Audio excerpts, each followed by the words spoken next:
ഇനി മുതൽ വെള്ളോടിപ്പിന്റെ മൂന്നാമത്തെ പങ്ക് അതിർത്തിയിൽ വെക്കേണ്ടതില്ല.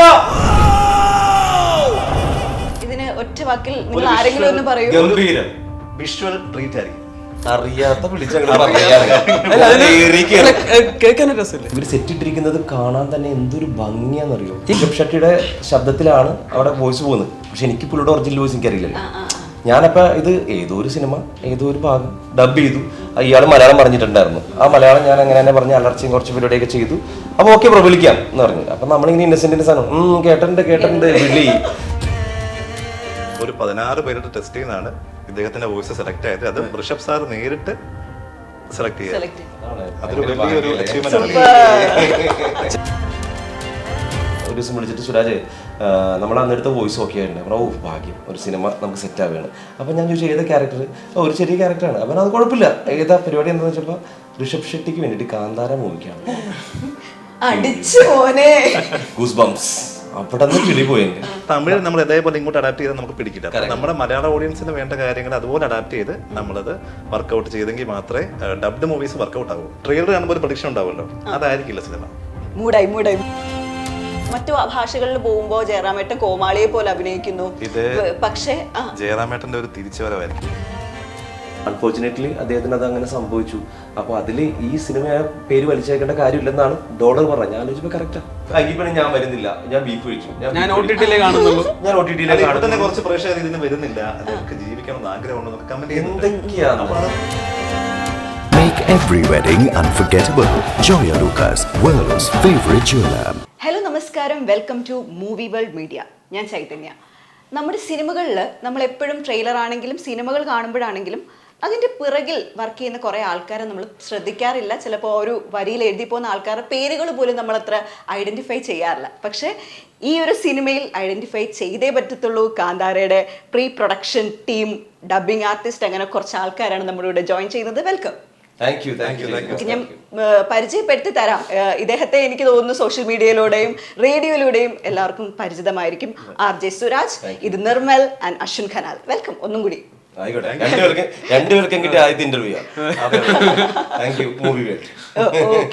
അപ്പോ എന്താണ് പുതിയ വിശേഷം? പുതിയ വിശേഷം കാന്താര 2 ആണ്. Chapter 1 okay. അതിന്റെ വിശേഷങ്ങൾ പറയൂ. ഇപ്പോഴത്തെ ഒരു മെയിൻ ഇപ്പോഴിങ്ങനെ നിറഞ്ഞു നിൽക്കുകയാണ് സോഷ്യൽ മീഡിയയിൽ. എത്ര ഡേയ്സ് എടുത്തു ശരിക്കും? നായകനാണല്ലോ ചെയ്തേക്കുന്നത്. അപ്പം എത്ര ഡേയ്സ് എടുത്തു?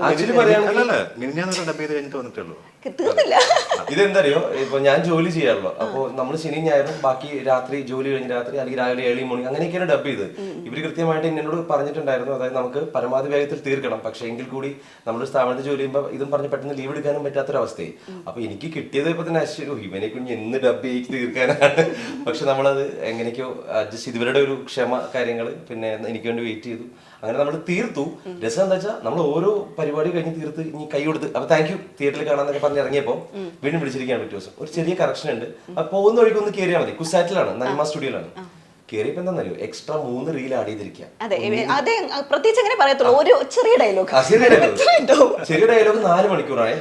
ഒരു ഹാഫ് ഡേ ലീവ് എടുത്തിട്ട് ഞാൻ പോയി. അല്ല, ഈ പടത്തിന്റെ പ്രത്യേകത എന്ന് പറഞ്ഞു കഴിഞ്ഞാൽ അവരുടെ ഷൂട്ടിംഗ് ഒരിക്കലും അവസാനിക്കില്ല.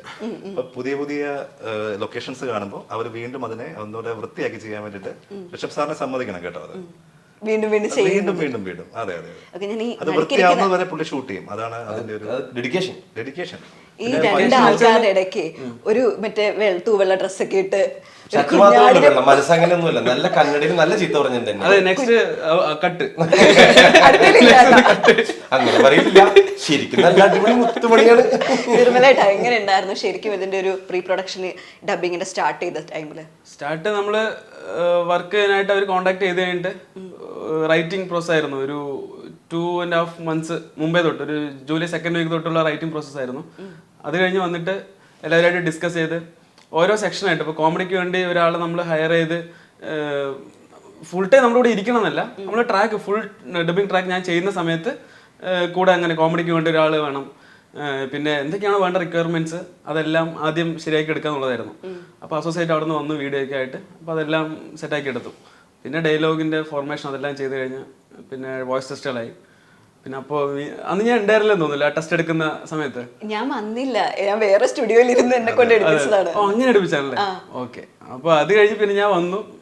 പിന്നെ ടെസ്റ്റുകളെല്ലാം ഏകദേശം കഴിഞ്ഞു. കുറേ ടെസ്റ്റ് ഇപ്പോൾ ചേട്ടൻ തന്നെ നമ്മൾ ഒരു 15 എബോവ് അത്രയും പേഴ്സൺ നമ്മൾ വോയിസ് ടെസ്റ്റ് എടുക്കുകയുണ്ടായി. അതിന്റെ ഒരു കഥ എനിക്ക് പറയാണ്ട് ഇത് കേട്ടെ. അപ്പോൾ അങ്ങനെ എല്ലാം ടെസ്റ്റ് ടോട്ടൽ ഒരു 15 ക്യാരക്ടേഴ്സിനോളം ടെസ്റ്റ് ഉണ്ടായിരുന്നു. ആ ഓഡീഷൻ എല്ലാം കഴിഞ്ഞ് അങ്ങനെ പതിയെ സ്റ്റാർട്ടായി. അതല്ല, ഒരു 16 പേരുടെ ടെസ്റ്റിൽ നിന്നാണ് ഇദ്ദേഹത്തിന്റെ വോയിസ് സെലക്ട് ആയത്. അത് ഋഷഭ് സാർ നേരിട്ട് സെലക്ട് ചെയ്തു. അതാണ് അതൊരു ഭയങ്കര വലിയൊരു ഭാഗ്യമല്ലേ. അച്ചീവ്മെന്റ് അല്ല, എല്ലാവരുടെയും പുള്ളി സാറ് നേരിട്ട് തന്നെയാണ് എല്ലാം ചെയ്യുന്നത്. ബിക്കോസ് എന്താ വെച്ചാല് അവസാന നിമിഷം റിജക്ട് അല്ല, അതായത് ഇന്റർവ്യൂ കണ്ടിട്ടുണ്ടെന്ന് തോന്നുന്നു സാറ്. ഇതിലെ ആക്ടേഴ്സ് ഇതിൽ അഭിനയിച്ചിരിക്കുന്ന എല്ലാവരും അത്രയും സാറിന് പ്രിയപ്പെട്ടവരാണ്. എല്ലാവരും അങ്ങനെയാണ്, പ്രൊഡക്ഷൻ ടീമുള്ളവരെല്ലാവരും. സോ അത്രയും പരിചയമുള്ളതുകൊണ്ട് ഇങ്ങനെയൊക്കെ വന്നാൽ മതി. എല്ലാ ലാംഗ്വേജ് അങ്ങനെ ചെയ്തിരിക്കുന്നത്, ഹിന്ദി, തമിഴ്, എല്ലാ ലാംഗ്വേജിലും അവർ നേരിട്ട് തന്നെയാണ് സെലക്ട് ചെയ്തിരിക്കുന്നത്. പിന്നെ അത് കഴിഞ്ഞ് ഒരു 1.5 months dubbing process full time ഉണ്ടായിരുന്നില്ല. ഈ പറഞ്ഞ പോലെ ഇവർക്ക് ഇത്രയും റഷ് ആയിരുന്നു എന്ന് എനിക്ക് തോന്നുന്നില്ല. ഞാൻ അത്യാവശ്യം കൂളായിരുന്നു. ആർട്ടിസ്റ്റിന്റെ ബാക്കിയുള്ള കാര്യങ്ങളെല്ലാം ഡീൽ ചെയ്യുന്ന എല്ലാം കൂളായിട്ടായിരുന്നു. കാരണം ഇവിടെ നിന്നാണ് ഔട്ട്പുട്ട് പോകുന്നത്. ഈ ഔട്ട്പുട്ടിൽ എന്തെങ്കിലും കാര്യങ്ങളാണെന്നുണ്ടെങ്കിൽ ഇതിന്റെ റെസ്പോൺസിബിലിറ്റി ഫസ്റ്റ് ഞാൻ ഏറ്റെടുത്തിട്ട് പിന്നെ എനിക്ക് ആ പ്രോമിസ് തെറ്റിക്കാൻ രണ്ടാമത് റീവർക്കിനോ ടൈം ഉണ്ടാവില്ല. ഇപ്പൊ ഇനി 2 ദിവസമുള്ളൂ. ഇപ്പൊ എന്തെങ്കിലും പെട്ടെന്ന് എന്തെങ്കിലും മാറ്റണം, ചെറിയ എന്തെങ്കിലും കറക്ഷൻ വേണമെന്ന് പറഞ്ഞാൽ ഇപ്പൊ കാര്യങ്ങൾ നടക്കും. വലുതായിട്ട് എന്തെങ്കിലും പറഞ്ഞാൽ നമ്മൾ പെട്ടുപോകും. നമ്മള് ടൈം എടുത്ത് എല്ലാം കൊടുത്ത് വൃത്തിയായിട്ട് തന്നെ ചെയ്തിരിക്കുന്നു. അപ്പൊ അതിന്റെ അത് ഔട്ട്പുട്ട് കാണാനും ഉണ്ട്. അശ്വിൻ ചേട്ടാ ഒരുപാട് പാൻ ഇന്ത്യൻ സിനിമകളിൽ ലീഡ് റോൾസിന് ഡബ് ചെയ്തുകൊണ്ടിരിക്കുന്ന ഒരാളാണ്. അപ്പൊ അങ്ങനെയുള്ള ആളോട് ഞാൻ ചോദിക്കുകയാണ്, ഈ ഒരു സിനിമ ഇതിങ്ങനെ കണ്ടു കഴിഞ്ഞപ്പോ ശരിക്കും ഒറ്റ വാക്കിൽ പ്രേക്ഷകർക്ക് കൊടുക്കാൻ പറ്റുന്ന ഒരു ടാഗ് എന്തായിരിക്കും ഈ ഒരു സിനിമയെ പറ്റി? പറഞ്ഞിട്ടുണ്ട്.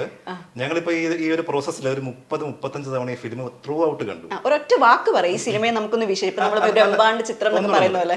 എന്നിട്ട് ഞങ്ങൾക്ക് മടുത്തിട്ടില്ല എന്നുള്ളതാണ് ഏറ്റവും വലിയ കാര്യം. ഞങ്ങൾക്ക് ഇതുവരെ ബോർ അടിച്ചിട്ടില്ല. ഇപ്പം സുരാജ് ഡബിങ്ങിന് വന്നാൽ ഞങ്ങൾ ഫുൾ ഇരുന്ന് കാണും, ഒരു ബോറടിയില്ല. അതാണ് ഈ സിനിമയ്ക്ക് കൊടുക്കുന്ന പ്രോമിസ്. ഓക്കെ, ഇതിന് ഒറ്റ വാക്കിൽ നിങ്ങൾ ആരെങ്കിലും ഒന്ന് പറയൂ. വിഷ്വൽ ട്രീറ്റ് ആയിരിക്കും, ഉറപ്പാണ്. നമ്മൾക്ക് വരാണെങ്കിൽ മകഴ്ചി എന്നൊക്കെ പറഞ്ഞ പോലെ മകഴ്ചി മാർവലസ് കന്നഡയിൽ പറയൂ. സന്തോഷം ഇരിക്കട്ടെ, സന്തോഷം ഉണ്ടാവല്ലോ. അറിയാത്ത കേൾക്കാൻ രസമല്ലേ? അത് കേൾക്കാൻ വിജൃംഭിച്ചെന്നൊക്കെ പറയുന്നത് നല്ല നിൽക്കില്ല, നേരെ വിടുവേ. നമ്മളാണതൊക്കെ ബാക്കി കിട്ടണ്ടേ. നമ്മൾ പറഞ്ഞു വിഷ്വൽ ബ്യൂട്ടി. അപ്പോ വിഷ്വൽ ഒരു രക്ഷയില്ല, ക്യാമറയാണ്. അത് എന്താണോ പുള്ളിയുടെ ഒരു മൈൻഡിലുള്ളത് അത് പുള്ളി സെറ്റ് ചെയ്തെടുത്തു എന്നുള്ളതാണ്. ഇത്തിരി 5 വർഷം കൊണ്ട് പുള്ളി ഉണ്ടാക്കിയെടുത്താണ് ആ ബ്രാൻഡ്. ഋഷഭ് ഷെട്ടി എന്ന് പറയുന്ന ഒരു ബ്രാൻഡാണ്, പുള്ളിക്ക് അതിനെ അറിയാം. എന്നിട്ട് അപ്പൊ ഇപ്പോഴും ആക്ച്വലി ഈ എറണാകുളത്തെ ഏതോ ഒരു സ്റ്റുഡിയോയിൽ ഇരുന്നിട്ട് പുള്ളി ഇങ്ങനെ മിക്സിംഗ് പ്രോസസ്സിലും കറക്ഷൻ പ്രോസസ്സിലുമാണ്. ഇവിടെ എവിടെയും ഉണ്ട്, കൊച്ചിയിൽ തന്നെ ഉണ്ട്. അത്രയും തിരക്കിലാണെങ്കിലും പുള്ളി കണ്ടു. അപ്പോ അത് കൃത്യമായിട്ട് പിന്നെ പറയാത്ത എന്താ വെച്ചാൽ ചിലപ്പോ ഇനിയിപ്പോ അങ്ങോട്ട് പ്രൈവസി ബാധിക്കണ്ടെന്ന് വിചാരിച്ചിട്ട് തന്നെയാണ്, വേറെ ഒന്നുമില്ല. അത്രമേൽ പുള്ളി അവിടെ ആ ടെൻഷൻ അടിച്ചിട്ട് ആളുകൾ നിൽക്കുന്നതൊക്കെ നമ്മൾ കാണുമ്പോൾ നമുക്കൊന്നും ചോദിക്കാൻ പറ്റില്ല. എനിക്ക് പറയണമെന്നുണ്ട്, സാർ ഞാനാണ് സാറിന് വേണ്ടി മലയാളത്തിൽ ഡബ് ചെയ്തിരിക്കുന്നത്. പക്ഷെ ആ സമയത്ത് നമുക്കറിയാം, ഫോൺ കോൾസ് ഒക്കെ കണ്ടറിയാം. കാരണം 2ാം തീയതിയാണ്, പെട്ടെന്ന് ആവുകയാണ്. അതിന്റെ ഇടയിൽ ഇത്രയും പ്രോസസ്സ്, മ്യൂസിക് ഡയറക്ടർ വരുന്നു, സംസാരിക്കുന്നു, അവിടെ കറക്ഷൻ, ഇവിടെ കറക്ഷൻ. നമ്മളുടെ തന്നെ എത്ര കറക്ഷൻ വന്നു എന്നറിയോ? ഐ മീൻ എക്സ്ട്രാ സീൻസ് വന്നു എന്നറിയോ? കാരണം ഇത് എന്താ പറയുക, അവര് നോക്കുമ്പോ എന്താ അറിയോ, അവിടെ ലാഗുണ്ട്. അപ്പൊ ഇത് കട്ട് ചെയ്തിട്ട് മറ്റേ സീൻ ഇവരെടുത്ത് വെച്ചിട്ടുണ്ട് ഇഷ്ടം പോലെ. ഇവരെനിക്ക് തോന്നുന്നു ചിലപ്പോൾ 5 മണിക്കൂറിന്റെ ഒരു കംപ്ലീറ്റ് പരിപാടിയിൽ എടുത്ത് വെച്ചിട്ടുണ്ടാവും. എന്നിട്ടായിരിക്കും എഡിറ്റ് വന്നിട്ട് ഇങ്ങനെ കൂട്ടിച്ചേർക്കുക ചെയ്യുന്നത്. അപ്പൊ വീണ്ടും ഇവിടെ ബഡ്ജറ്റും കൂടി വരുമല്ലേ? ഇവർക്ക് ഇവരുടെ പ്രതീക്ഷയെ കാത്ത് സംരക്ഷിക്കണം. അത് മാത്രമല്ല, അദ്ദേഹത്തിന്റെ മനസ്സിലുള്ള വിഷൻ അതെന്താണോ അത് സ്ക്രീനിൽ പ്രേക്ഷകർക്ക് കാണിച്ചു കൊടുക്കണം. ഇതായിരിക്കണം എനിക്ക് തോന്നുന്നു ഇതിന്റെ പുറകിലുള്ളൊരു ചെയ്ത വികാരം. അതെത്താൻ വേണ്ടിട്ട് ലാസ്റ്റ് മൊമെന്റ് വരെ നമ്മള് എഫേർട്ട് ഇടുക. അതായത് നമ്മുടെ അസോസിയേറ്റ് പറഞ്ഞത്, അസോസിയേറ്റിന്റെ പേര് ഡോളർ എന്നാണ്. അപ്പോൾ ഡോളർ ബ്രോ പറഞ്ഞത് 2 types ഓഫ് ഫിലിം മേക്കേഴ്സ് ഉണ്ട്. ഒരാള് എല്ലാം എഡിറ്റിന് വേണ്ടിയിട്ടുള്ള ടോട്ടൽ വിഷ്വൽസ് എല്ലാം എടുത്ത് വെച്ച് മൊത്തം ഷൂട്ട് കഴിഞ്ഞിട്ട് നേരെ എഡിറ്റിംഗ് ടേബിളിൽ കയറിയിട്ട് എഡിറ്റ് ചെയ്ത് ഫൈനൽ ലോക്ക് ആക്കിയിട്ട് പിന്നെ ഡബിങ് സ്റ്റാർട്ട് ചെയ്ത് അങ്ങനെ ഫിലിം മ്യൂസിക്കിനെല്ലാം ഒരുമിച്ച് അങ്ങ് കൊടുക്കും. അങ്ങനെ ഔട്ട്പുട്ട് എടുക്കും. ചിലവർ വേണ്ട കണ്ടന്റ് നമ്മൾ എടുക്കുന്നു, അത് കഴിഞ്ഞിട്ട് അതിനെ ഭംഗിയാക്കാൻ വേണ്ടി എത്രത്തോളം ഭംഗിയാക്കാൻ പറ്റുമോ അതിന് വേണ്ടി ഭംഗിയാവുന്നത് വരെ എടുക്കുക. അങ്ങനത്തെ ഒരു second type of film makers ആണ്. ഫിലിം മേക്കറാണ്. രണ്ടായിരത്തോളം ജൂനിയർ ആർട്ടിസ്റ്റുകളും അതെ ഒരുപാട് ആൾക്കാർ അത്രത്തോളം work ചെയ്തിട്ടുണ്ട് ഇതില്. 5 years അവരെ മെയിൻറ്റെയിൻ ചെയ്ത് കൊണ്ടുപോയി. അത് കാട്ടിലൊക്കെ തന്നെയായിരുന്നു ഷൂട്ട് കേട്ടോ. ഇതിന്റെ പ്ലോട്ടും പരിപാടികളൊക്കെ നമുക്ക് വേറൊരു കഥയാണ്. അത് മാത്രമല്ല ഇതിന്റെ വിഷ്വലൈസേഷൻ ഞാൻ പറഞ്ഞില്ലേ, ഇത് ഇവർ സെറ്റ് ഇട്ടിരിക്കുന്നത് കാണാൻ തന്നെ എന്തൊരു ഭംഗിയാണെന്നറിയോ. ഈ കാന്താരയുടെ മീനിങ് തന്നെ കാട് എന്നാണ്. ഓ, കാട്, അങ്ങനെയുണ്ട് യെസ്. കാന്താര. കാട് എന്നാണല്ലേ? ഓ, കാട്ടിൽ നമ്മുടെ ഒരു സിവിലൈസേഷൻ അവിടെ നിന്ന് ഉണ്ടായത് ഈ പുഴയുടെ സൈഡിൽ നിന്ന് അങ്ങനെയൊക്കെയാണല്ലോ. അപ്പൊ നമ്മുടെ സ്റ്റാർട്ടിങ്, നമ്മുടെ തുടക്കം, നമ്മുടെ ആരംഭം അവിടെ നിന്നുള്ള ഒരു കഥയാണ് സിനിമ പറയുന്നത് 6th centuryയുടെ കഥയാണ്. ഉപയോഗിച്ചിരിക്കുന്ന ഭാഷ ഏതാണ്? ഭാഷ പഴയ മലയാളം തന്നെ. അത് നമുക്കിവിടെ നമ്മൾക്ക് മനസ്സിലാവുന്ന ആ രീതിയിലാക്കി, നമ്മുടെ രീതിയിലാക്കി, അല്ലാതെ നമുക്കൊന്നും ചെയ്യാനില്ല. അല്ല, നമുക്കിങ്ങനെ കാണുമ്പോൾ നമുക്കൊരു ഡിഫറൻസ് തോന്നാൻ പാടില്ല. അതായത് ഭയങ്കര പഴയ മലയാളം, ഇപ്പൊ രാജകുമാരി യൂസ് ചെയ്യുന്ന അവരുടെ സെക്ഷനിൽ വരുമ്പോൾ അങ്ങനത്തെ മലയാളവും നോർമൽ കോമൺ പീപ്പിൾസിന്റെ കാട്ടിൽ അവരുടെ വരുമ്പോൾ ആ മലയാളം ഓക്കെ, പക്ഷെ നമുക്ക് മനസ്സിലാവാത്ത രീതിയിൽ പറ്റില്ല, നമുക്ക് അക്സെപ്റ്റബിൾ ആയിരിക്കണം. സോ അതിന് വേണ്ട രീതിയിൽ ഇപ്പൊ നമ്മൾ ട്രെയിലറിൽ കാണുമ്പോൾ നമുക്ക് മനസ്സിലാവുന്നുണ്ട്, അതേപോലെ തന്നെ പടം പോകുന്നു. പക്ഷെ ഇപ്പൊ നമ്മൾ വേറൊരു ഭയങ്കര പഴയ ഒരു കാലഘട്ടം കാണിക്കുമ്പോ അതിന്റെ ഒരു ഒതന്റിസിറ്റിക്ക് വേണ്ടി നമ്മള് ഭാഷയിൽ ചെറിയ മാറ്റങ്ങൾ അവിടെ വേണ്ട പ്രോപ്പർ വേർഡ്സ് നമ്മൾ കറക്റ്റ് ആയിട്ട് യൂസ് ചെയ്തിട്ടുണ്ട്. ഇപ്പൊ ഫോർ എക്സാമ്പിൾ ഒന്നുമില്ല, ഇപ്പൊ നമ്മള് ബിസിനസ് എന്ന് നമ്മൾ പറയുന്നു, അതിനെ നമ്മൾക്ക് വേണമെങ്കിൽ വ്യാപാരമാക്കാം, കച്ചവടമാക്കാം, അല്ലെ? എന്തൊരു വാക്കുകൂടി ഉണ്ടായിരുന്നു നമ്മൾ അന്നേരത്ത് പറഞ്ഞത്. അപ്പൊ അത് നമ്മൾ ആപ്റ്റ് ആവുന്ന രീതിയിൽ ആ ഡയലോഗിൽ കറക്റ്റ് ആ സെന്റൻസിൽ എവിടെ വീഴും, എങ്ങനെ വരും എന്ന് നമ്മൾ രണ്ടും തൊട്ട് പറഞ്ഞു നോക്കും. വ്യാപാരം വെച്ച് പറഞ്ഞു നോക്കും, കച്ചവടം വെച്ച് പറഞ്ഞു നോക്കും. ഓർക്കുന്നില്ലേ എത്ര വ്യാപാരം ഞാൻ പറഞ്ഞത്? ഇത്രയും പോലും ഞാൻ വ്യാപാരിച്ചിട്ടില്ല. കുറെ വാക്കുകൾ ഇങ്ങനെ ഈ പര്യായം എന്ന് പറഞ്ഞ പോലെ കുറെ സെറ്റ് ചെയ്യേണ്ടി വന്നു. ഈവൻ ബാഡ് വേർഡ്സ് യൂസ് ചെയ്യാൻ പോലും നമുക്ക് അങ്ങനെ സെറ്റ് ചെയ്യേണ്ടി വന്നു. ഒരു വാക്ക് കിട്ടണമല്ലോ കറക്റ്റ്. മോശം വാക്കാണെങ്കിൽ കൂടി, കളിയാക്കുന്ന ഒരു വാക്കാണെങ്കിലും ആ വാക്ക് കറക്റ്റ് ആയിട്ട് കിട്ടണം, ആ പഞ്ച് കിട്ടാൻ വേണ്ടി. പിന്നെ കോമഡിക്ക് വേണ്ടിയിട്ട് മാക്സിമം ചെയ്യാൻ പറ്റുന്ന എല്ലാം. മലയാളം ഭയങ്കരമായി അറിയുന്ന ഒരാള് അടുത്തിരിക്കുന്നത് കൊണ്ട് അതിന്റെ ഒരു ഗുണമുണ്ടായിരുന്നു. അല്ല, മലയാളം ഇവര് ചുമ്മാ പറയുന്നത് കേട്ടോ, കാര്യം സംഭവം ചുമ്മാ പറയുന്നത്. പക്ഷെ ഞാനിപ്പോ ഇവർക്ക് ഡയലോഗ് പറഞ്ഞു കൊടുക്കുന്ന എങ്ങനെയായാലും കറക്റ്റ് കന്നഡ എങ്ങനെയാണോ ആ മീറ്റർ ഉള്ളത്, എങ്ങനെയാണോ ഫ്ലോ മോഡുലേഷൻ ഉള്ളത്, അതേപോലെ തന്നെ മലയാളം പറഞ്ഞു കൊടുക്കും. പിന്നെ നമ്മൾ വർക്ക് ചെയ്ത് ഒരു പാനിന്റെ മൂവിക്ക് വേണ്ട എലമെന്റ്സ് എല്ലാം ചേർത്ത് അത് ഫ്രെയിം ചെയ്ത് സെറ്റ് ആക്കും. ഇവന് അർത്ഥം പറഞ്ഞു തരും, നമ്മളത് വർക്ക് ചെയ്ത് ശരിക്കും പറ്റുന്ന ആപ്റ്റ് വേർഡ്സ് ഒക്കെ വെച്ച് അത് നമ്മൾ അതുപോലെ അഡാപ്റ്റ് ചെയ്ത് കഴിഞ്ഞാൽ ഇവിടുത്തെ ഓഡിയൻസിന് പിടിക്കില്ല. എല്ലാ റീജിയനിലും കൾച്ചർ വേറെയാണ്. തമിഴ് നമ്മൾ അതേപോലെ ഇങ്ങോട്ട് അഡാപ്റ്റ് ചെയ്താൽ നമുക്ക് പിടിക്കില്ല. നമ്മുടെ മലയാള ഓഡിയൻസിന് വേണ്ട കാര്യങ്ങൾ അതുപോലെ അഡാപ്റ്റ് ചെയ്ത് നമ്മളത് വർക്ക്ഔട്ട് ചെയ്തെങ്കിൽ മാത്രമേ ഡബ്ഡ് മൂവീസ് വർക്ക്ഔട്ട് ആവുള്ളൂ. ഇപ്പൊ റീസെന്റ് ഇറങ്ങിയ സൂഫ്രം സോ കണ്ടിരുന്നോ? ലാസ്റ്റ് അതെ, നല്ല സിനിമ ഇഷ്ടപ്പെട്ടോ? ഗംഭീര സിനിമയാണ്. അത് ആക്ച്വലി നമുക്കൊരു മലയാള സിനിമ കാണുന്ന ഒരു പ്രതീതിയാണ്. അത്രമേൽ സൂക്ഷ്മതയോട് കൂടിയിട്ടാണ് ഡബ് ചെയ്തിരിക്കുന്നത്. നമ്മൾ അതുപോലെ തന്നെ പിടിച്ചിട്ടുണ്ട്. പക്ഷെ നമുക്കുള്ള ചലഞ്ചസ് എന്ന് പറഞ്ഞാൽ ഈവൻ ഒരു മോഡേൺ പരിപാടിയല്ല, അല്ലെങ്കിൽ കുറച്ചും കൂടി അന്ന് വലിയ മാസ് അല്ല, പെർഫോമൻസ് ഓറിയന്റഡ് ആയിരിക്കണം എന്ന കുറച്ച് അതിൽ ആ പെർഫോമൻസിൽ തന്നെ മാസ് വരണം. അങ്ങനെയാണ് ഡയലോഗിന്റെ ഒരു വ്യാപ്തി നമ്മൾ അടയാളപ്പെടുത്തിയിരിക്കുന്നത്. അപ്പൊ കുറച്ച് ബേസും വേണം. ആ രീതിയിലാണ് പോയിരിക്കുന്നത്. രസം എന്തറിയോ, ഇതില് ഇവര് എന്നെ ഓഡീഷന് വിളിച്ചപ്പോൾ പോലും ഈ കാന്താര ഫിലിമിലാണ് ഞാൻ ഓഡീഷൻ ചെയ്യാൻ വന്നിരിക്കുന്നത് എനിക്ക് അറിയില്ലായിരുന്നു. സ്ക്രീനിൽ ഒന്നുമില്ല. ഇവര് പറഞ്ഞു ഒരു സിനിമയുടെ ഓഡീഷൻ കോൾ ഉണ്ട്. അശ്വൻ വിളിച്ചിട്ട് പറഞ്ഞു അളി എവിടെ ഉണ്ട്? ഞാൻ പറഞ്ഞ റെഡ് FM ഉണ്ട്. ഓക്കെ, ഒന്ന് വരാൻ പറ്റും, ഒരു ഓഡീഷൻ ഉണ്ട്. ഞാൻ വൈ നോട്ട് വരാമല്ലോ, നമുക്ക് വർക്കാണല്ലോ, നമ്മുടെ ഒരു പാഷനും കൂടിയാണ് ഡബിങ്. അങ്ങനെ ചെല്ലുമ്പോൾ സ്ക്രീനിലൊന്നുമില്ല. അപ്പൊ നിർമ്മലിനെ നമ്മൾ പരിചയപ്പെട്ട് അങ്ങനെ സെറ്റായി കേറിക്കും അന്ന് ഇങ്ങനെ തന്നെയാണ് കേറിക്കോ പറഞ്ഞിട്ട് നമ്മളെ കയറ്റാണ്. അപ്പോ ഋഷഭ് ഷെട്ടിയുടെ ശബ്ദത്തിലാണ് അവിടെ വോയിസ് പോകുന്നത്. പക്ഷെ എനിക്ക് പുള്ളിയുടെ ഒറിജിനൽ വോയിസ് എനിക്കറിയില്ല.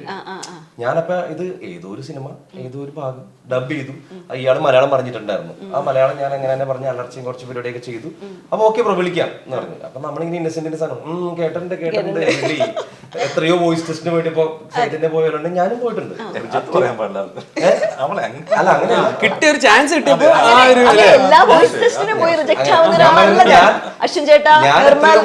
ശരിക്കും ബേസിക് പറയുന്നുണ്ടെങ്കിൽ ആ ചൈതന്യ തന്നെ വേണം അത് ചെയ്യാനുള്ള സമയങ്ങളിൽ നമ്മള് എങ്ങനെയാണെന്നുണ്ടെങ്കിലും ചെയ്യിപ്പിക്കുന്ന. ഞങ്ങളുടെ 8ാമത്തെ മൂവിയാണ്. നമ്മുടെ ഫസ്റ്റ് മൂവിയിലെ ഹീറോയിനാണ് ഇരിക്കുന്നത്. അല്ല ഞാൻ പറഞ്ഞു വെച്ചാൽ ഞാൻ എന്റെ കാര്യം പറഞ്ഞ ചൈതന്യല്ല. ഞാൻ കുറെ വോയിസ് ടെസ്റ്റിന് പോയിട്ടുണ്ട്. അപ്പൊ കിട്ടാതെ ഇരുന്നുണ്ട്, സ്വാഭാവികം. എനിക്കെതിരുന്നൊരു പ്രശ്നമില്ല.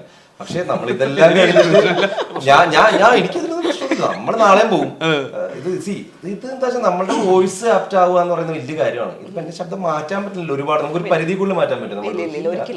അപ്പൊ പിന്നെ മിമിക്രി ചെയ്യാം, പക്ഷെ അത് അക്സെപ്റ്റബിൾ അല്ല. അപ്പൊ അങ്ങനെ വന്നു കഴിഞ്ഞപ്പോൾ ഞാൻ ഡബ് ചെയ്ത് പോയി. ഞാൻ FM കളിക്കുന്ന സമയത്താണ് ഒരു ദിവസം വിളിച്ചിട്ട് സുരാജ് നമ്മൾ അന്നെടുത്ത വോയിസ് ഓക്കെ ആയിട്ടുണ്ട്. ഓ ഭാഗ്യം, ഒരു സിനിമ നമുക്ക് സെറ്റ് ആവുകയാണ്. അപ്പൊ ഞാൻ ചോദിച്ചു ഏതാ ക്യാരക്ടർ? ഒരു ചെറിയ ക്യാരക്ടറാണ്. അപ്പൊ അത് കുഴപ്പമില്ല. ഏതാ പരിപാടി എന്താണെന്ന് വെച്ചപ്പോ ഋഷഭ് ഷെട്ടിക്ക് വേണ്ടിട്ട് കാന്താര മൂവിക്കാണ്. അടിച്ചു മോനെ. ഗൂസ് ബംസ് അവിടെ നിന്ന് കിളി പോയി. ഞാൻ പറഞ്ഞു അപ്പൊ നമ്മളന്ന് വോയിസ് ടെസ്റ്റ് ചെയ്ത് പുള്ളിക്ക് വേണ്ടിട്ടായിരുന്നോ? ഓക്കെ. അപ്പൊ അവിടെ നമ്മളിങ്ങനെ എന്റെ മനസ്സിൽ വരുന്ന സാധനങ്ങളൊക്കെ അളിയായിരിക്കും പേയ്മെന്റ് പോലും വേണ്ടല്ലേ. ഭയങ്കരമായിട്ടുള്ള അതുകൊണ്ട് പേയ്മെന്റ് കൊടുത്തിട്ടില്ല. അത് ഞാൻ അന്ന് വെറുതെ പറഞ്ഞോട്ടെ. ആ തമാശ പറഞ്ഞാണ്. അപ്പോ അത്രയും ഇതായിരുന്നു. ഞാൻ നോക്കുമ്പോ എന്താ നമ്മളൊരു 3.5 കോടിയിലധികം വരുന്ന മലയാളികൾ കേൾക്കാൻ പോകുന്ന ഒരു ശബ്ദം എവിടെയാണെന്ന് അറിയുമ്പോ ഉണ്ടാവുന്ന ഒരു ഗൂസ് ബംസ് ഉണ്ടല്ലോ, അതിലങ്ങോട്ട് പിടിച്ചു കയറിയിട്ടാണ്. പിന്നെ ഇവര് പറഞ്ഞു നമുക്ക് കുറച്ച് പണി ഉണ്ടാവും. എത്ര വേണേലും പാടത്തും പറമ്പിലും പണിയെടുക്കാം, റെഡിയാണ് എന്ന് പറഞ്ഞിട്ട് എന്നെ ചെയ്യുന്നത്. ആദ്യം കുറച്ച് പാടായിരുന്നു ട്രാക്കിലേക്ക് എത്താൻ, കാരണം കുറച്ച് ആ കഥാപാത്രത്തിലേക്ക് ബുദ്ധിമുട്ടി. പിന്നെ അത്യാവശ്യം നമ്മൾ പറഞ്ഞ് ഏകദേശം എത്ര ടേക്ക് വേണം കൊടുക്കാൻ തയ്യാറാണ്. നമുക്ക് ആ കറക്റ്റ് ആ ഫ്രെയിമിലേക്ക് എത്തണം, അല്ലെങ്കിൽ ആ മാസിലേക്ക് എത്തണം. ആദ്യം എടുത്ത കുറെ ഡയലോഗുകൾ പിന്നെ നമ്മൾ മാറ്റിയെടുത്തിട്ടുണ്ട്. അത് പോരാന്ന് പറഞ്ഞിട്ട് വീണ്ടും ഡബ് ചെയ്തിട്ടുണ്ട് പോയിട്ട് അതേ ഡയലോഗുകൾ കുറെ പോളിഷ് ചെയ്ത് ഫൈനൽ റിസൾട്ട് ആണ് നിങ്ങൾ കാണാൻ പോകുന്നത് 2-ാം തീയതി. എല്ലാരും പോയി കാണുക തീർച്ചയായിട്ടും. അതാണ് ഏറ്റവും വലിയ കാര്യം. അതുപോലെ തന്നെ ഇപ്പോൾ ഒരു കമന്റ് സെക്ഷനിൽ ഞാൻ ശ്രദ്ധിച്ചാണ്, ഇപ്പോൾ ആദ്യത്തെ ഇതിൽ നമ്മൾ ഡിവൈൻ ആയിട്ടുള്ളൊരു സ്പിരിച്വൽ സാധനം നമുക്ക് വല്ലാതെ ഫീൽ ചെയ്യുന്നുണ്ടായിരുന്നു. ഇതില് എല്ലാരും ഇപ്പം ട്രെയിലർ കണ്ടിട്ട് എക്സ്പെക്ട് ചെയ്യുന്നത് ഭയങ്കര ഒരു ആക്ഷൻ. അപ്പൊ ആക്ഷൻ ആണോ എന്നുള്ളൊരു ഡൗട്ട് പറയുന്നത്. നിങ്ങൾക്ക് മൊത്തത്തിൽ എന്താ തോന്നുന്നത്? ഡിവൈൻ ഉണ്ട്, ഫസ്റ്റിന്റെ അതുക്കും മേലെ ആണ് സംഗതി. അല്ല എന്തെന്നറിയോ, ഇവര് ഇത്രയും പറയുന്നുണ്ടെങ്കിൽ അത് നമുക്ക് വിശ്വസിക്കാം. കാരണം ഇവര് ഇത്രയും പ്രാവശ്യം 30 ടൈംസ് മോർ കണ്ടിട്ടുള്ള ആൾക്കാരാണ്. അല്ല അതിലുപരി നമുക്ക് പ്രൊഡക്ഷൻ ഹൗസിലുള്ള ഒരു ട്രസ്റ്റ് ഉണ്ട്. മ്യൂസിക് അജനീഷ് ലോകനാഥ് ചേട്ടൻ സാറ് ചെയ്യുന്ന, DOP അരവിന്ദ് എസ് കശ്യപ്, അവരുടെ എല്ലാം വർക്ക് നമുക്ക് ഓൾറെഡി കണ്ട് നമുക്ക് അങ്ങനെ ആകെ ഒരു ഭ്രമം എന്നൊക്കെ പറയില്ലേ, ആ ഒരു ഇഷ്ടമാണ് ഒരു ഫ്രെയിമിനോട്. ആ ഒരു സാധനം നമ്മൾ ചെയ്ത് ഒരു സീൻ ചെയ്യാൻ തന്നെ അത്ര സന്തോഷമാണ്. അപ്പൊ അതേ സാധനം ഇനി വിഷ്വലായിട്ട് എല്ലാവരുടെ മുന്നിൽ എത്തുമ്പോൾ പിന്നെ മിക്സ് MR രാജകൃഷ്ണൻ സാറാണ്. പിന്നെ പുള്ളിയെ കുറിച്ചും പറയേണ്ട കാര്യമില്ല, അടിപൊളിയായിരിക്കും. രസം എന്ന് വെച്ചാൽ ഇത് പക്ക സ്ട്രിക്റ്റ് ആയിരുന്നു ഈ പരിപാടി. നമ്മൾ ഡബിങ് പ്രോസസ് എന്ന് പറഞ്ഞാൽ വേറെ ആരും കണ്ടിട്ടില്ല കേട്ടോ, ഡബ് ചെയ്ത് ആരും കണ്ടിട്ടില്ല ഇവര് വിളിച്ചിട്ട്. കാരണം ഇപ്പൊ ഞാൻ ഋഷഭ് ഷെട്ടിയുടെക്ക് ശബ്ദം കൊടുക്കുന്ന സമയത്ത് അദ്ദേഹത്തിന്റെ സീൻ കഴിഞ്ഞു കഴിഞ്ഞാൽ ഇവര് മോണിറ്റർ ഓഫ് ചെയ്യും, നമ്മൾ TV ഓഫ് ചെയ്തോളി. അപ്പൊ ഞാൻ പറഞ്ഞു ഒന്ന് കാണട്ടെടാ, വേണ്ട മോൻ തിയേറ്ററിൽ കണ്ടാൽ നമുക്ക് ആ സീൻ മാത്രം നമ്മൾ ഡബ് ചെയ്യുന്നു, ബാക്കി അപ്പൊ തന്നെ ഓഫ്. കാരണം അവിടെ ഡോളർ എന്ന് പറഞ്ഞിട്ട് ഒരു അസോസിയേറ്റ് ഉണ്ടായിരുന്നു, അയാൾ കറക്റ്റ് ഫുൾ ടൈം ഇവരിവിടെ ഉണ്ട്. മൊബൈല് വന്നു കഴിഞ്ഞാൽ ആദ്യം നമ്മൾ സൈലന്റ് ആക്കിയിട്ട് പുറത്ത് വെക്കണം, ഇവരുടെ ഡബിങ് ഡയറക്ടേഴ്സ് ഇരിക്കുന്ന ആ ടേബിളിൽ വെക്കണം, എന്നിട്ട് കയറാൻ പറ്റുള്ളൂ. കയറി കഴിഞ്ഞാൽ പിന്നെ നമ്മൾ അവിടെ അങ്ങ് സ്റ്റക്കാ, വേറെ ഒന്നുമില്ല, ഫുൾ ക്യാരക്ടർ. അപ്പൊ അതിന്റെ ഇടയിൽ ഇവരിപ്പോ എന്തെങ്കിലും നല്ല സീൻ വരികയാണെങ്കിൽ ഓഫ് ചെയ്യും, നമ്മുടെ ഡയലോഗ് കഴിഞ്ഞാൽ ഓഫ് ചെയ്യും. ആ TV ലിറ്ററലി ഓഫ് ചെയ്യണം. അപ്പൊ ഞാനത് എന്തത് അടുത്ത സീൻ എന്താണ് അത് പറയാളിയാ, അളിയനിപ്പോ അവിടെ ഇരുന്ന് കുറച്ചേരം ഇരുന്നോ, വെള്ളം കുടിച്ചോ, സസ്പെൻസ് വെച്ചിട്ടാണല്ലേ. അത് ക്ലൈമാക്സ് ഒന്നും ഇവര് പോലും കണ്ടില്ല. ഞാൻ വേറെ കാര്യം പറയട്ടെ, ഇപ്പൊ എനിക്ക് ഞാൻ പറഞ്ഞില്ലേ വേറൊരു സ്റ്റുഡിയോയിൽ ഇരിക്കുമ്പോ അതിന്റെ ഇടയ്ക്കാണ് ഞാൻ ഇതിന്റെ വോയിസ് ടെസ്റ്റ് എടുക്കുന്നത്. നായികയാണെന്ന് പോലും പറഞ്ഞിട്ടില്ലായിരുന്നു. ഇല്ലല്ലോ, എന്നോട് പറഞ്ഞു ഇങ്ങനെ ഒരു ക്യാരക്ടറാണ്, ഇതിനകത്ത് ഒരു പെണ്ണാണെന്നോ അങ്ങനെ എന്തോ എന്നോട് പറഞ്ഞു. ഒന്നും പറഞ്ഞില്ല. പിന്നെ ഞാനിപ്പോ ട്രെയിലർ വന്നപ്പോ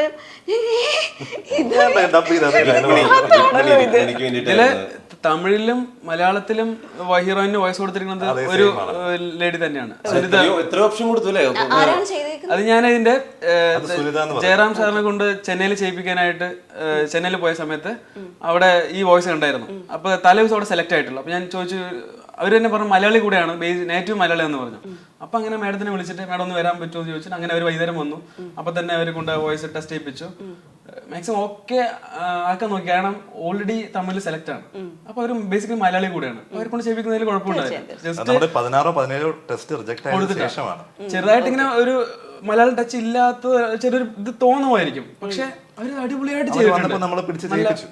പിന്നെ അവർ ഇങ്ങോട്ട് വന്ന് അങ്ങനെ അടിപൊളിയായിട്ട് ചെയ്തിട്ട് പോയി. ഓക്കെ, ഇപ്പോൾ ഒരു സ്റ്റേജിൽ ജയറാമേട്ടൻ ഇങ്ങനെ പറഞ്ഞിട്ടുണ്ടായിരുന്നു, എല്ലാവരും മലയാളികൾ ഭയങ്കരമായിട്ട് മിസ് ചെയ്തുകൊണ്ടിരിക്കുന്ന നമ്മുടെ ഒരു സൂപ്പർ സ്റ്റാർ അല്ലേ. ഇപ്പൊ മറ്റ് ഭാഷകളിൽ പോയി ജയറാമേട്ടൻ, ലിറ്ററലി ഞാൻ ആ വേർഡ് യൂസ് ചെയ്യാണ്, മറ്റു ഭാഷകളിൽ പോകുമ്പോൾ ജയറാമേട്ടൻ കോമാളിയെ പോലെ അഭിനയിക്കുന്നു. പക്ഷേ ജയറാമേട്ടന്റെ ഒരു തിരിച്ചുവരവായിരിക്കും. അതെ, അങ്ങനെ പറയുന്നുണ്ട്. പക്ഷെ നമ്മുടെ മലയാളത്തിന്റെ സൂപ്പർ സ്റ്റാർ ആണ്, നമ്മുടെ അപ്പുവേട്ടനാണ്, നമ്മുടെ എല്ലാം ആണ്. അപ്പൊ നമ്മൾ അങ്ങനെ കാണുമ്പോൾ ഭയങ്കര വിഷമാണ്. അപ്പൊ ഒരു സ്റ്റേജില് ജയറാമേട്ടൻ പറയുന്നുണ്ട്, ഞാനൊരു വരവ് വരുന്നുണ്ട്, വലിയൊരു സാധനം ഇരിക്കുന്നുണ്ട്. അതല്ലേ ഗംഭീര ക്യാരക്ടർ പെർഫോമൻസ്. നമ്മള് ടോട്ടൽ എന്റെ മെയിൻ കാര്യങ്ങൾ പറയുന്നില്ല, അത് പുറത്തുകൂടെ കുറച്ച് ബുദ്ധിമുട്ടുണ്ട് ഈ സിറ്റുവേഷൻ ആയതുകൊണ്ട്. അത്രയും നല്ല പെർഫോമൻസ് ആണ്. ഒരു ചെറിയ എന്തെങ്കിലും ആ ഒരു ക്യാരക്ടറിനെ പറ്റി പുള്ളി നന്നായി അഭിനയിച്ചിട്ടുണ്ട്. നന്നായി അഭിനയിക്കുന്നൊക്കെ ഞങ്ങൾക്ക് നന്നായിട്ട് അറിയാം. ഇത്രയും ജയറാമേട്ടൻ ഡബ് ചെയ്യാൻ ഇവിടെ വന്നിരുന്നു. അപ്പൊ അദ്ദേഹം പറഞ്ഞത് ക്ലൈമാക്സ് എടുക്കുന്ന സമയത്ത് ഋഷഭ് സാറിന്റെ ആക്ടിങ് കണ്ടിട്ട് പുള്ളിയെ പോലും മറന്നുപോയിട്ട് വിസിലടിച്ച് ഓടിച്ചെന്ന് കെട്ടിപ്പിടിച്ച് ഒരുപാട് അപ്രീഷിയേറ്റ് ചെയ്തു എന്നൊക്കെയാണ് പറയുന്നത്. അടിപൊളി സംഭവം. ഓക്കെ, ഞാൻ വേറൊരു കാര്യം ചോദിക്കട്ടെ. അശ്വിൻ ചേട്ടനാണ് കുറച്ച് നാളായിട്ട് ഇവിടെ വരുന്ന പാൻ ഇന്ത്യൻ സിനിമകൾ ലീഡ് റോൾസ്, ഞാൻ നേരത്തെ പറഞ്ഞത് ലീഡ് റോൾസ് ചെയ്തിട്ടുണ്ട് കുറച്ച്. എന്നാലും ഇപ്പം ഒരുപാടുണ്ടല്ലോ, അപ്പൊ കുറെ ഉണ്ടല്ലോ. അങ്ങനെയല്ല, മെയിൻ ആയിട്ട് നമ്മള് ശ്രദ്ധിക്കുന്ന പടങ്ങൾ ജവാൻ ഉൾപ്പെടെ അല്ലെങ്കിൽ കങ്കു ആവട്ടെ, അതിന്റെ വിജയവും പരാജയവും മാറി നിർത്തി അതിന് എത്ര എഫേർട്ട് ഇട്ടിട്ടുണ്ടെന്ന് നമ്മള്, അതായത് നമുക്ക് കോവർക്കേഴ്സ് ആകുമ്പോൾ നമുക്കത് മനസ്സിലാവും. അപ്പം അത്ര എഫേർട്ട് ഇട്ട് ലീഡ് റോൾസ് ചെയ്യുന്ന ഈ മനുഷ്യന്റെ അടുത്ത് വന്നത് എങ്ങനെ ഇപ്പുറത്തേക്ക് വന്നു? അയ്യോ, ബേസിന്റെ ആക്ച്വലി ഋഷഭ് സാർ, അതെ അതെ, ഋഷഭ് സാറിന്റെ വോയിസ് കറക്റ്റ് അവർക്ക് വേണമെന്ന് നിർബന്ധമായിരുന്നു. അപ്പൊ നമുക്ക് ഡൗട്ട് ആയിരുന്നു ആരെ കൊണ്ട് ചെയ്യിപ്പിക്കും. അപ്പൊ പെട്ടെന്ന് ഞാൻ ഇങ്ങനെ ആലോചിച്ചു, ആ സുരാജിന്റെ വോയിസും പുള്ളിയുടെ വോയിസും അത്യാവശ്യം മാച്ചിങ് ആണ്. അങ്ങനെയാണ് അളിയന് ലോട്ടറി വീഴുന്നത്. കറക്റ്റ്, അത് പറയുകയും ചെയ്തു. ഈ ഒരു വോയിസില് പുള്ളിനെ സെലക്ട് ചെയ്യുന്ന പറഞ്ഞപ്പോഴാണ് എനിക്ക് കുറച്ചും കൂടി സന്തോഷമായത്. കൊള്ളാം, ഋഷഭ് സാർ സെലക്ട് ചെയ്തു. മൈൽ സ്റ്റോൺ ആണ്, ഒരു തർക്കമില്ല. കാരണം ഞാൻ ഒരുപാട് സിനിമകളിൽ ഡബ് ചെയ്തിട്ടുണ്ട്.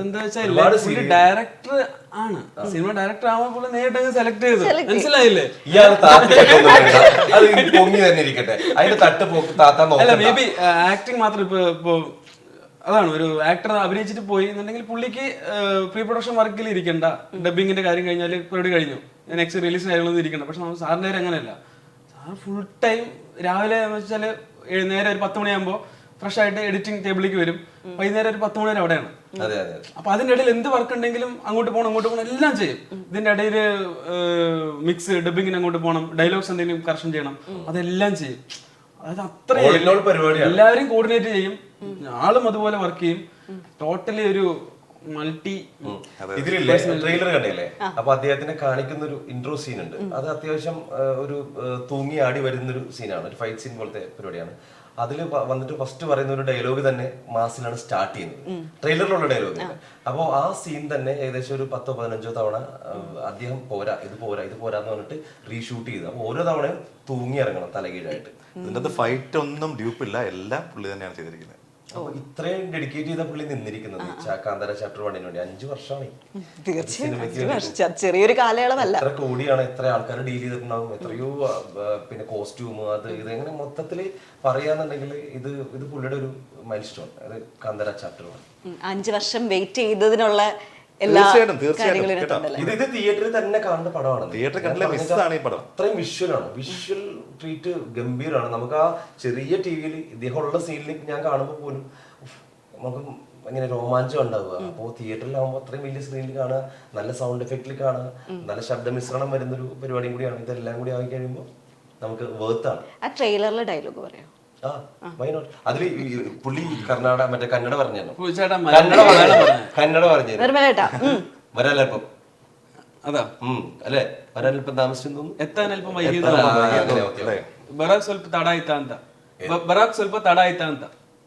ഇതാണ് ഡയലോഗ്. കന്നഡ എത്താനൽപ്പം വൈകിയെന്ന് തോന്നുന്നു അല്ലേ, ഇങ്ങനെയാണ് അതിന്റെ ഒരു പരിപാടി.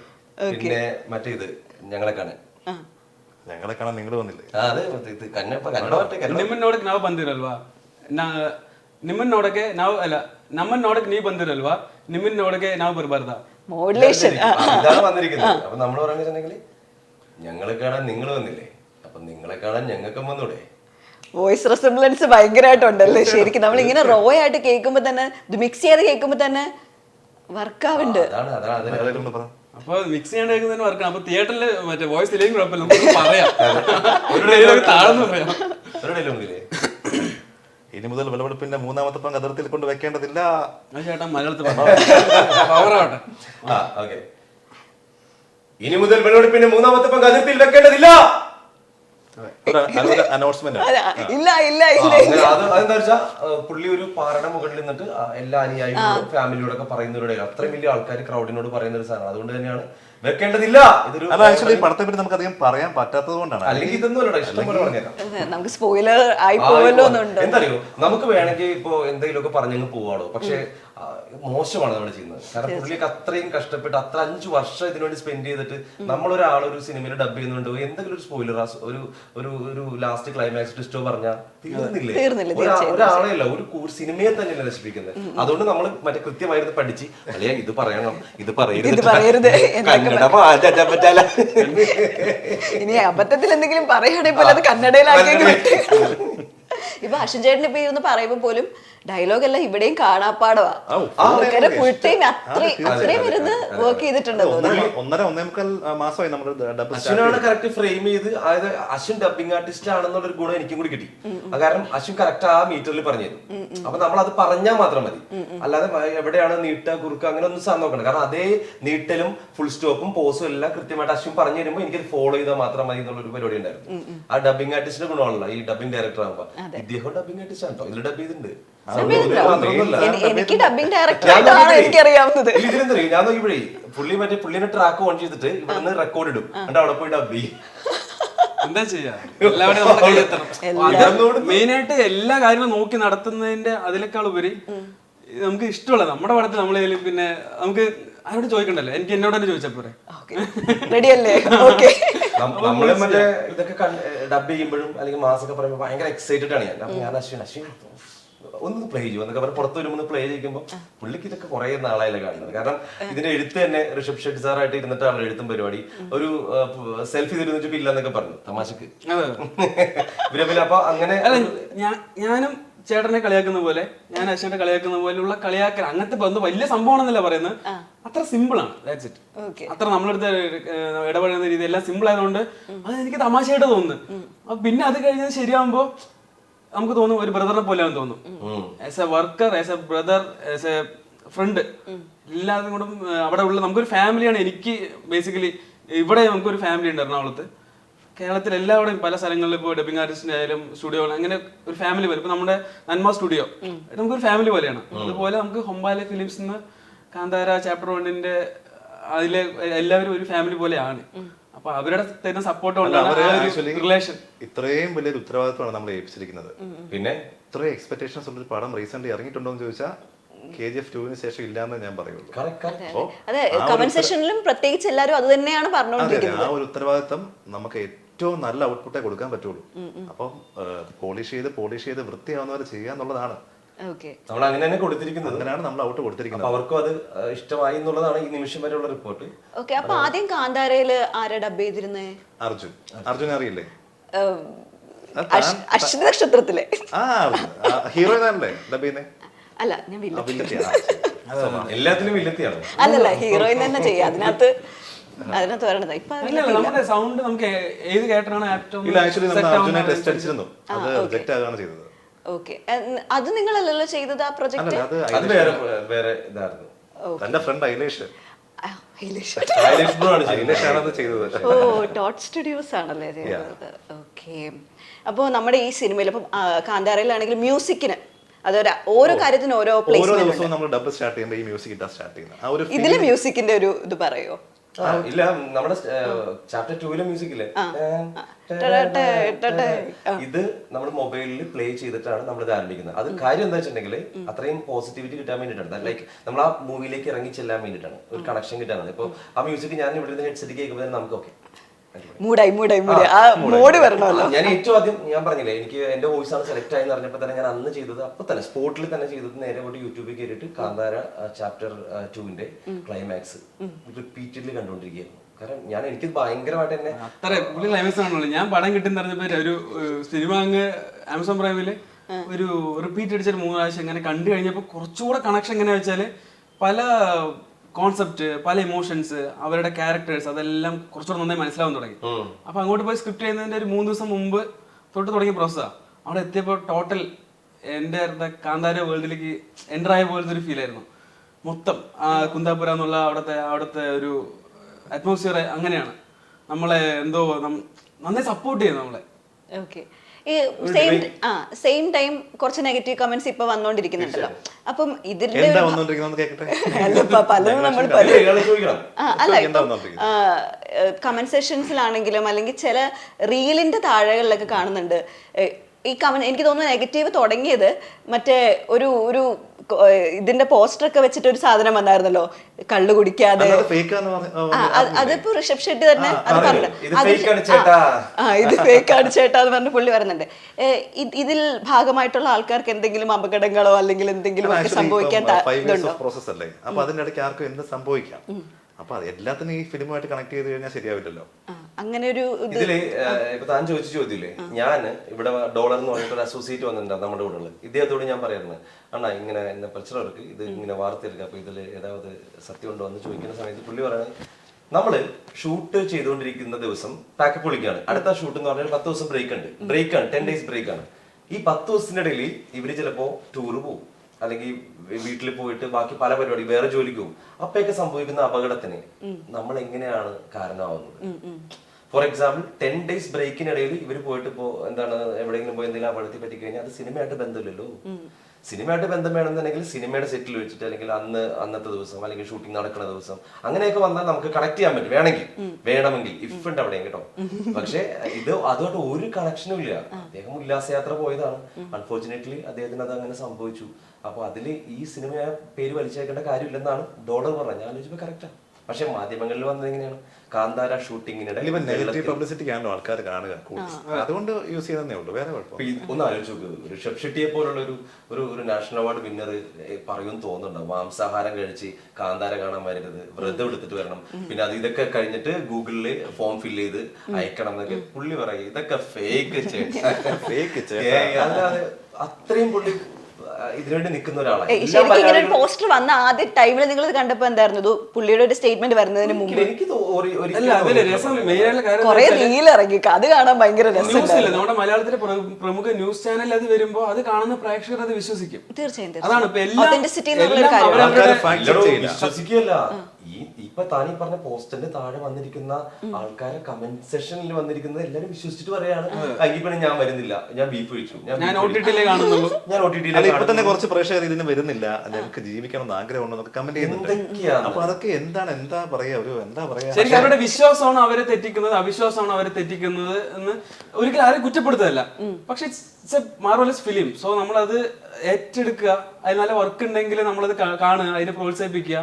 ആ ഒരു കാര്യമല്ല നമുക്ക് വേണം. നമ്മൾ എല്ലാ സിനിമയിലും നമ്മൾ അങ്ങനെ വരവേൽക്കുന്ന സമയത്ത് ആരൊക്കെയോ പറഞ്ഞൊരു ഫേക്ക് കാര്യങ്ങളും ഇതിങ്ങനെ ഡീഗ്രേഡ് ചെയ്യാൻ വേണ്ടിയിട്ട് പറയുന്ന ഓരോ അതിനെ സപ്പോർട്ട് ചെയ്തിട്ട്, അതാണ് മെന്റാലിറ്റി. മേ ബി നമ്മൾ പോലും ചിന്തിക്കാത്ത ആരെങ്കിലും ആയിരിക്കും ഇതൊക്കെ പടച്ചു വിടും, നമ്മൾ അറിയില്ല. ദൈവം എന്ന് പറയുന്നത് വിശ്വസിക്കുന്നത് നമുക്കൊരു പോസിറ്റീവ് ആയിട്ടുള്ള ഒരു ഡിവൈൻ അല്ലേ, ഒരു പ്യൂരിറ്റി ആണല്ലോ. കാരണം നമുക്ക് എന്തെങ്കിലും വന്നെങ്കിൽ നമ്മൾ ആദ്യം വിളിക്കുന്നത് എന്റെ ദൈവമേ എന്ന് പറയുമ്പോൾ നമുക്ക് വിളിക്കാൻ ഒരാളുണ്ട്. അല്ലെങ്കിൽ നമ്മൾ നാളെ രക്ഷപ്പെടണം എന്ന് പറയുമ്പോൾ നമ്മൾ ആലോചിക്കുമ്പോൾ നമ്മുടെ ഹാർഡ് വർക്കിനൊപ്പം കുറച്ച് ലക്ക് വേണം. ആ ലക്കിൽ തന്നെ വിശ്വസിക്കുന്ന ദൈവത്തെയാണ്. അപ്പൊ അവരുടെ ജനതയിലെ ഒരു ദൈവം വരുന്നു, ഇങ്ങനെയാണ് അത് പോകുന്നത്. അതിലൊന്നും നെഗറ്റീവ് ഇല്ല. കാരണം ആ ജനതയെ സഹായിക്കാനായിട്ട്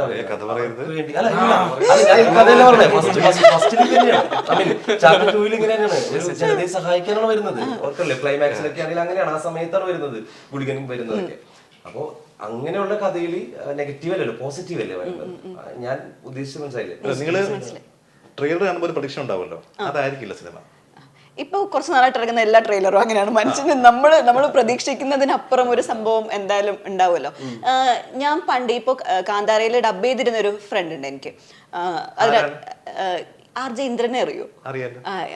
ഇന്ദ്രൻ ലല്ലു എന്നുള്ള ക്യാരക്ടർ അത് ചെയ്തത് ഇന്ദ്രനായിരുന്നു. അപ്പം എന്നോട് ആദ്യം പറഞ്ഞൊരു കാര്യമുണ്ട്, ഞങ്ങൾ രണ്ടുപേരും മാംഗോയിൽ ജോയിൻ ചെയ്ത ടൈമാണ്. അപ്പൊ എന്നോട് പറഞ്ഞു, ഈ പടം ചെയ്തോണ്ടിരിക്കുമ്പോ ഇത് ഇത്ര ഹിറ്റ് ആവുമെന്ന് ഒരു ഇതും ഇല്ലായിരുന്നു, നമ്മളൊക്കെ വന്നിട്ട് ചെയ്യുന്ന പോകുന്ന ഏതോ ഒരു പടം ഒന്നും മനസ്സിലാവുന്നില്ല എന്നുള്ളൊരു സാധനം പറയുന്നുണ്ടായിരുന്നു. അതെ, ഇത് അവൻ പറഞ്ഞത് ഇതിങ്ങനെ ചെയ്യുമ്പോൾ നമുക്കിത് ഒരു എക്സ്പെക്ടേഷനും ഇല്ല, എന്തോ ചെയ്യുന്നു, നമ്മൾ തന്നെ ഇത് കളിയാക്കി പറഞ്ഞുകൊണ്ടാണ് ആ സമയത്ത് ചെയ്തുകൊണ്ടിരുന്നത്. ഇത് മനസ്സിലാവണം എന്നുള്ളൊരു രീതിയിൽ ഇതിൽ ചെയ്ത കുറച്ച് പേര് പറഞ്ഞു കേട്ടിട്ടുണ്ട്, പിന്തുണല്ലാതെ പല ആൾക്കാരും പറഞ്ഞു കേട്ടിട്ടുണ്ട്. പക്ഷേ ഒരു മിറാക്കിൾ സംഭവിച്ചതുപോലെയാണ് പിന്നുണ്ടായതെല്ലാം എന്നാണ് പറയുന്നത്. അപ്പം ഇതിപ്പോൾ തന്നെ ഭയങ്കര ഹ്യൂജ് എക്സ്പെക്റ്റേഷനിലാണ്, ആദ്യത്തത് പോലെ അല്ല. അപ്പോൾ ഈ ഒരു ഹ്യൂജ് എക്സ്പെക്റ്റേഷൻ ഇങ്ങനെ നിൽക്കുന്ന ടൈമിൽ അത് ഇപ്പോൾ പല സിനിമകളും ഹ്യൂജ് എക്സ്പെക്റ്റേഷനിൽ വരുമ്പോൾ ഇതിൻ്റെ ഒരു ആഫ്റ്റർ എഫക്റ്റിൽ എന്തെങ്കിലും ഒരു ഡൗട്ടോ അങ്ങനെ എന്തെങ്കിലും നിങ്ങൾക്ക് ഉണ്ടോ? പടം കണ്ടു കഴിഞ്ഞപ്പോൾ അങ്ങനെ ഒന്നും ഒരു തോന്നിട്ടില്ല. എനിക്കെന്താ വെച്ചാല് മെയിനായിട്ട് നമ്മുടെ പ്രൊഡക്ഷൻ ഹൗസ്, ബാക്കിയുള്ള ടെക്നീഷ്യൻസ്, അവർ നമുക്ക് തരുന്ന ഒരു എനർജി ഉണ്ട്, ഒരു ചാർജ് ആവുന്ന ഒരു പവർ ഇല്ലേ, അത് ഫീൽ ചെയ്തിട്ടുള്ളതുകൊണ്ട് സംഭവം അടിപൊളിയായിരിക്കും. അതാണ് ഇപ്പോ നെക്സ്റ്റ് നമുക്കിനി October 2 റിലീസ് കഴിഞ്ഞിട്ടായിരിക്കും എല്ലാവരും റിവ്യൂ അറിയാം. അപ്പൊ ഇതിനേക്കാളും തീരുമാനിച്ചു പടം കണ്ടിട്ട് ആൾക്കാർ പറയട്ടെ. നമ്മളിപ്പോ ഇരുന്നത് ഗംഭീര പടമാണെന്ന് പറഞ്ഞിട്ട് ഒരു കാര്യമില്ല. അതുകൊണ്ടാണ് ഇപ്പൊ സൈലന്റ് ആയിട്ടിരിക്കുന്നത് പടം. പക്ഷേ ഞാൻ കണ്ടിടത്തോളം പറയുകയാണെങ്കിൽ ഞാൻ പറഞ്ഞില്ല, എന്നെ ഏറ്റവും കൂടുതൽ അട്രാക്ട് ചെയ്ത വിഷ്വൽ ബ്യൂട്ടി, പിന്നെ ഇദ്ദേഹത്തിന്റെ പെർഫോമൻസ്. അത് രണ്ടും ഒന്നൊന്നര സംഭവമാണ്. റോ ഫയൽസ് അല്ലേ കണ്ടിട്ടുള്ളത്? അപ്പൊ തന്നെ വിഷ്വൽ ബ്യൂട്ടിയിൽ ഇത്ര കോൺഫിഡൻസ് ആണല്ലേ? അത്യാവശ്യം നല്ല പ്രിന്റ് ആണ്. നല്ല പ്രിന്റാണ് നമുക്ക് കിട്ടിയത്, പക്ക പ്രിന്റ് ആയിരുന്നു. ആ പ്രിന്റിൽ തന്നെ അദ്ദേഹം ചെയ്തിരിക്കുന്ന ആക്ഷൻ സീനിലേക്കുള്ള ഒരു ഫ്ലെക്സിബിലിറ്റി, അതുപോലെ ഡയലോഗ് ഡെലിവറി, പിന്നെ ബാക്കി വരുന്ന മാസിങ് സാധനങ്ങളും, പിന്നെ മൊത്തത്തില് വിഷ്വൽ ബ്യൂട്ടി രക്ഷയില്ല. ക്യാമറമാൻ എന്താ പറയാ, പൂണ്ട് വിളയാടി പിന്നെ നമ്മൾ പ്രതീക്ഷിക്കാത്ത നല്ല നല്ല ക്യാരക്ടേഴ്സിന്റെ ഒരു ഉദയം നാച്ചുറൽ ആയിട്ട് പിടിച്ചിട്ടുണ്ട്. മനസ്സിൽ ഉൾക്കൊള്ളുന്ന നല്ല ഒരുപാട് ക്യാരക്ടേഴ്സ് ഇതിലൂടെ നമുക്ക് തിരിച്ചറിയാൻ പറ്റും. അത് സിനിമ കണ്ട് ഇറങ്ങി കഴിയുമ്പോൾ നമ്മൾക്ക് കുറെ കാര്യങ്ങൾ നമ്മുടെ മനസ്സിൽ ഇങ്ങനെ കിടന്ന് കറങ്ങും. നമ്മൾ ലൂപ്പിൽ പെട്ടു, ആ സിനിമയുടെ ലൂപ്പിൽ പെട്ടു. അത് ഞങ്ങളുടെ ഗ്യാരണ്ടിയാണ്. ഓക്കെ, നമ്മുടെ മലയാള സിനിമയിൽ നിന്ന് നമുക്ക് ഇങ്ങനെ വേറെ ഏതെങ്കിലും ക്യാമിയോസ് ഇപ്പൊ സിനിമകളിൽ അതൊരു പതിവായതുകൊണ്ട് അങ്ങനെ പ്രതീക്ഷിക്കാമോ ഇതില്? ജയറാമേട്ടന്റെ ഇപ്പൊ നമുക്ക് റിവീൽ, നമുക്ക് ആ ശബ്ദം എവിടെ കേട്ടാലും നമ്മൾ പെട്ടെന്ന് ഐഡന്റിഫൈ ചെയ്യുമല്ലോ. അപ്പോ വേറെ ആരെങ്കിലും അങ്ങനെ നമ്മൾ ആ കാലഘട്ടത്ത് എന്ത് ക്യാമിയോ വരുന്നത് ക്യാരക്ടേഴ്സ് നമ്മുടെ മലയാളത്തിലുള്ള വേറെ നാച്ചുറൽ. അതെ, എല്ലാം ഇതൊരു എന്താ പറയാ ഒരു മസാല പടമല്ല, കൊമേഴ്ഷ്യൽ മൂവി അല്ല. പക്ഷെ എന്നാ കൊമേഴ്ഷ്യൽ മൂവിയാണ്. കൊമേഴ്ഷ്യൽ മൂവി അല്ലാന്ന് ഒരിക്കലും പറയാൻ പറ്റില്ല. അതെ, കൊമേഴ്ഷ്യൽ വേണ്ടി മാത്രം ഇറക്കിയിരിക്കുന്ന ഇതിന് അത് മാത്രം ഹൈപ്പ് ചെയ്തിട്ട് പടം 1000 കോടി അടിക്കണം എന്നുള്ള മൂവി അല്ല. നമുക്കൊരു വിഷൻ ഉണ്ട്, കണ്ടന്റ് ഉണ്ട്. ആ കണ്ടന്റിന് വേണ്ടിട്ട് വേണ്ട എല്ലാ കാര്യങ്ങളും ചെയ്തു. കണ്ടന്റ് ബേസ് ആണ് സിനിമ പോകുന്നത്. പക്ഷെ അത് കൊമേഴ്ഷ്യലൈസ്ഡ് ആവും കണ്ടു കഴിയുമ്പോ. കാരണം തിയേറ്ററിലേക്ക് ആള് വന്നാൽ മാത്രമാണല്ലോ നമ്മൾ മുടക്കിയ പൈസ നമുക്ക് തിരിച്ചു കിട്ടുള്ളൂ. അപ്പൊ സ്വാഭാവികമായിട്ടും അങ്ങനെ ആവുന്നതാണ് നമ്മുടെ ഹാഫ് കൊമേഴ്ഷ്യൽ ഹാഫ് കണ്ടന്റ്. 2-ാം തീയതി 3-ാം തീയതി ആകുമ്പോൾ നമുക്ക് റിസൾട്ട് അറിയാൻ പറ്റും. റിസൾട്ട് അറിയാം. എന്തായാലും അടുത്ത 1000 കോടിയാണെന്ന് കമന്റ് സെക്ഷനുകളിൽ ആൾക്കാര് അത്രയും ജയ് വിളിക്കുന്നുണ്ട്. 1000 കോടി പൈസക്ക് ഉപരി 1000 കോടി നന്ദി ആണ് ഞങ്ങൾക്ക് എല്ലാവർക്കും, സിനിമ എല്ലാവരും അറിയിക്കുന്നത്. ബിക്കോസ് അവര് മനസ്സ് നിറഞ്ഞ് സന്തോഷിക്കുക, അവര് ഭാഗമാവാന്നുള്ളവരാണ്. 200% കൊടുത്ത് ചെയ്ത സിനിമയാണ്. അതുപോലെ അവരും അവരുടെ അത്രയും തന്നെ എഫർട്ട് ചെയ്ത സിനിമയാണ്. ബാക്കി ചൈതന്യൊക്കെ കണ്ടിട്ട് പറയൂ. അതെ, തീർച്ചയായും നമ്മള് ഇനി ബാക്കിയൊക്കെ കണ്ടിട്ട് പറയാം. And thank you so much. Thank you so much. Thank you.